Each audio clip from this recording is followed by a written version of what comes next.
someone who is a Richmond historical figure figured out that meat juice is actually a fundamental source of nutrients in medicine. So you know the Valentine Museum?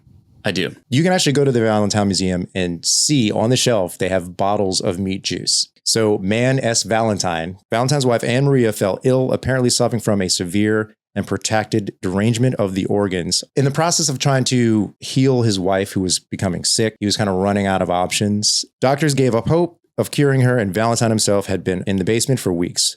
But when Valentine emerged from the basement, he brought with him a potential cure that he'd cooked up. Knowing that Anne Maria couldn't stomach solid food, but was in desperate need of nutrients, Valentine had concocted a tonic from beef juice and egg whites. The tonic was more effective than beef broth because boiling the meat for broths alters the proteins and it leaves impaired in value. By gently cooking the beef in a low temperature and then pressure cooking it, he extracted the juice from the meat. Valentine administered his tonic to Anne Maria, and in the following days watched as she began to recover.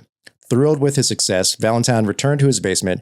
He made more meat juice and sent samples off to doctors and started to bottle and sell the tonic out of his home. Valentine's Meat Juice Company was born. By 1874, Valentine had published a booklet filled with similar testimonials from doctors who swore that its efficiency in curing everything from nausea, dysentery, and cholera. Several doctors described administering Valentine's meat juice to patients who refused any other form of nourishment, liquid or solid, and witnessed signs of recovery. You know, it says here by the late 1870s, the Valentine's meat juice had become one of the most popular and highly available patent medicines around the world.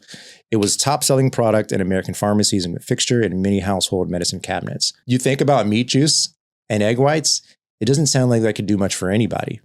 But this is before large-scale pharmaceuticals and before chemical medications. So he was able to find a remedy with naturopathy, right? Using the earth and using home-based remedies to solve ailments and illnesses is something that is considered pseudo-medicine nowadays because large pharmacies and the large medical community used science and technology to really pinpoint how to solve our big problems and, heal people that are sick. But that doesn't mean that the natural, organic, naturopathy isn't as effective, if not more, sometimes. Valentine's meat juice is still on display at the Valentine Museum today.